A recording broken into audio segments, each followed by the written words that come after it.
Hello everyone, कैसे हो आप सब। आई होप सभी अच्छे होंगे और आप सभी का रिवीजन भी अच्छी तरह चल रहा होगा।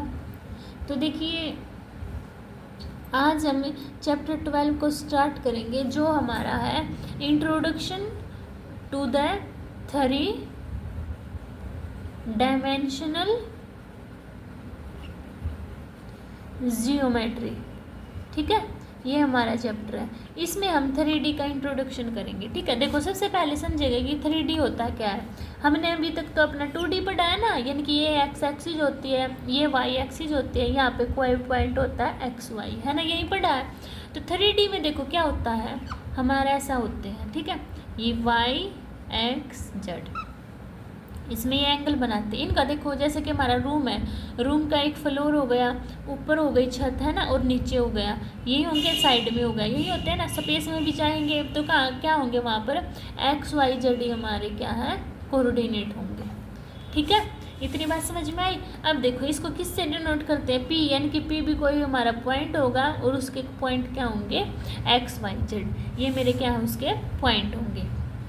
हाँ भाई, जैसे कि चलते हैं अब 3D में। सबसे पहली बात है, 2D में डिस्टेंस फॉर्मूला पूछ लेता था, तो क्या है 2D में मान लो अपना पूछ ले डिस्टेंस फॉर्मूला क्या होता है, तो क्या कैसे करेंगे। देखो A से हमारा B तक होगा, A क्या होगा x1 y1 z1 और B क्या होगा x2 y2 z2, ये हो गया मेरा। ठीक है, अब देखो इसका डिस्टेंस फॉर्मूला निकालते हैं, तो कैसे निकालेंगे, रूट x2 माइनस x1 का whole square plus y2 minus y1 का whole square plus z1 minus z2 minus z1 का होल स्क्वायर, ये हो गया ना अपना। इससे क्या हम अपना डिस्टेंस फॉर्मूला निकालते हैं। समझ आए इस सभी को बात। अभी देखो सेकंड में क्या है, अगर मेरे ए बी एंड सी, ये तीनों पॉइंट मेरे क्या दे दे, कोलिनियर दे रखे हों। क्या दे रखे हों, ये तो तीनों पॉइंट कोलिनियर। ठीक है, कोलिनियर दे रखे हो तो उसका क्या फॉर्मूला होगा, हम उसको कैसे निकालेंगे, A B plus B C, इन दोनों को क्या करेंगे, किसके इक्वल होंगे, ये हमारे ए सी के इक्वल होंगे। ठीक है, ए बी यानी कि अगर मेरे A B C collinear point दे रखे हैं तो हमारा A B plus B C is equal to A C होगा। ठीक है, ये दो बात समझ में आई। अब देखो थर्ड पॉइंट हम आगे कर लेते हैं। थर्ड में देखो देखो थर्ड में क्या हमारा, मान लो आइसोलेस ट्रायंगल दिया हुआ, आइसोलेस ट्रायंगल, इसमें क्या होती है, 2 साइड्स इक्वल, ये भी यूज हो सकता है ना, क्योंकि इसमें 3 होते हैं हमारे, ए बी सी, है ना, और फोर्थ है हमारा राइट एंगल ट्रायंगल, यानी कि right angle triangle. Right angle triangle कैसा होता है मेरा, ऐसा ही होता है ना, इसमें ये क्या होता है 90 डिग्री, बी सी ए। अब देखो इसको मान लो S1, इसको मान लो S2, इसको मान लो S3, तो पाइथागोरस प्रमेय मेरी क्या होती है, S3 का whole square is equal to S1 का स्क्वायर प्लस S2 का होल स्क्वायर, यही होती है ना। अब देखो फोर्थ होती है मेरी पैरेललोग्राम, क्या होगी मेरी फोर्थ पैरेललोग्राम, तो ऐसी मेरी पैरेललोग्राम होती है ना, पॉइंट रखना ए बी सी डी, ये इसके पैरेलल होती है, ये वाली इसके पैरेलल होती है, यानी कि क्या है A D is equal to B C के इक्वल होगी, और मेरी ए बी किसके इक्वल होगी, डी सी के इक्वल होगी। ठीक है, समझ आई सभी बात, 5 पॉइंट क्लियर हो गए। ठीक है, अब देखो आगे, अब देखो, अब मान लो मेरे पास ये कोई लाइन दे रखी है। ठीक है, ये ए है, ये बी है, यहाँ मेरा पॉइंट सी है। ठीक है, ए के दिए हुए हैं मेरे पास x1 y1 z1, ठीक है, बी दिया हुआ है x2 y2 z2, C point दिया हुआ है और इसके कोऑर्डिनेट दिए हैं मुझे x y z। इतनी बात समझ में आ गई, और इनका रेशियो है मेरे पास m/n। ठीक है, जैसे उसमें निकालते थे ना हम, इसमें देखो 2 कंडीशन होगी, कौन कौन सी होगी, एक तो इंटरनली होगी और एक अपनी एक्सटर्नल होगी। देखो इंटरनल में एक्स वाई जेड इसके कोऑर्डिनेट निकालने हैं ना, तो कैसे निकालेंगे, M X two plus N X one upon M plus N, एक तो ये हो गया, और एक M Y two plus N Y one upon M plus N, एक ये हो गया, और एक M Z two plus N Z one upon M plus N, एक ये हो गया, है ना। ये तो होंगे जब हमारा इंटरनल कोई भी पॉइंट दे रखा हो उसके निकालने के, ठीक है।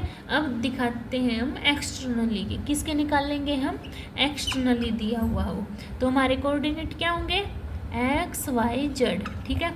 इसमें कैसे निकालेंगे, जहाँ पर भी हमारा पॉजिटिव है वहाँ पे नेगेटिव कर देते हैं बस, कैसे, M X two minus N X one upon M minus N, M Y two minus N Y one upon M minus N, और एक क्या होगा, M Z two minus M Z one upon M minus N, ये होंगे हमारे, ठीक है। समझ आया सभी को, ये हमें कब होंगे, ये जब हमें कोऑर्डिनेट निकालना होगा, ठीक है। तो ये हमारा इंट्रोडक्शन था, ये खत्म, समझ आया होगा आपको। अगर आपको इंट्रोडक्शन अच्छे से समझ आया है ना, तो आपकी क्या है, आपसे इजीली पूरी एक्सरसाइज हो जाएगी, ठीक है। तो देखो निकालते हैं हम अपनी एक्सरसाइज को, करते हैं। देखो क्या दिया हुआ है फर्स्ट क्वेश्चन में, A point is on X axis, कोई भी हमारा पॉइंट है वो एक्स एक्सिस पर है, तो हमें वाई और जेड के कोऑर्डिनेट फाइंड आउट करने हैं। देखो कैसे होगा, हमारा कोई भी 3 डायमेंशनल होगी, सबसे पहली बात तो ये बना दिया मैंने, एक्स वाई जेड, यानी कि क्या बोल रहा है, कोई मेरा पॉइंट है वो किस पे लाई कर रहा है, एक्स पे लाई कर रहा है, ठीक है। तो यहाँ पे एक्स पे कोई पॉइंट होगा, और ये दोनों क्या खाली है, तो ये क्या होंगे, 0 0, यही तो होंगे। तो क्या होंगे मेरे coordinate of Y and Z is Y is equal to 0, Z is equal to 0, define ही नहीं किए ना, तो 0 ही होंगे अपने।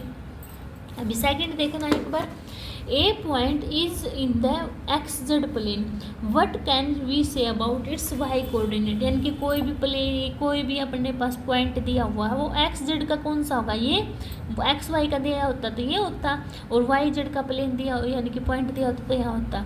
अब इन्होंने एक्स जेड का दिया, तो देखो कोई भी पॉइंट मान लो ये ऐसे है, यहाँ पर है पॉइंट, ठीक है। तो उसके कोऑर्डिनेट क्या बनेंगे मेरे पास, लिखो कैसे लिखना आपको, y coordinate in X Z plane is 0, 0 ही होंगे ना, क्यों होंगे 0, क्योंकि यही एक्स जेड की तो डिफाइन वैल्यू दे रखी है ना, कोई पॉइंट है इन पे, तो y तो 0 होगा, तो बस y इज इक्वल टू 0, ऐसे सोल्व आउट करना था आपको। समझ आया सभी को। अभी देखिए क्या ये, name the octant in which the flowing point लाई,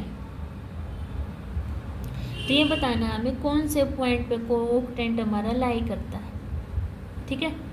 तो देखो टेबल से समझा दूँ आपको, ये होती है हमारी table, octant table, first second third ये हमारे कोऑर्डिनेट होते हैं, ठीक है। ये देखो ना, ये आपको टेबल याद करनी पड़ेगी, ठीक है। ऑक्टेंट होगा, यहाँ पे होते हैं हमारे एक्स वाई जेड, और यहाँ पे 1 2 3 4 5 6 7 8, एक्स में फर्स्ट में क्या होते हैं, सभी पॉजिटिव, और थर्ड में एक्स नेगेटिव और सभी पॉजिटिव, वाई में और थर्ड में दोनों positive negative, positive negative positive positive positive negative, ऐसे आपको देखना है, ठीक है। वैल्यूज आपको ये पूरी याद करनी पड़ेगी, कौन से ऑक्टेंट में कौन सी क्या होती है, ठीक है। अभी देखिए क्वेश्चन फर्स्ट, 1 1 2 3, अभी देखो सभी पॉजिटिव है ना, तो सभी पॉजिटिव किस में था मेरा, फर्स्ट में, तो इसका आंसर क्या लिखेंगे हम, ऐसे लिखना आपको, फर्स्ट में क्या है, first octant X Y Z, ठीक है।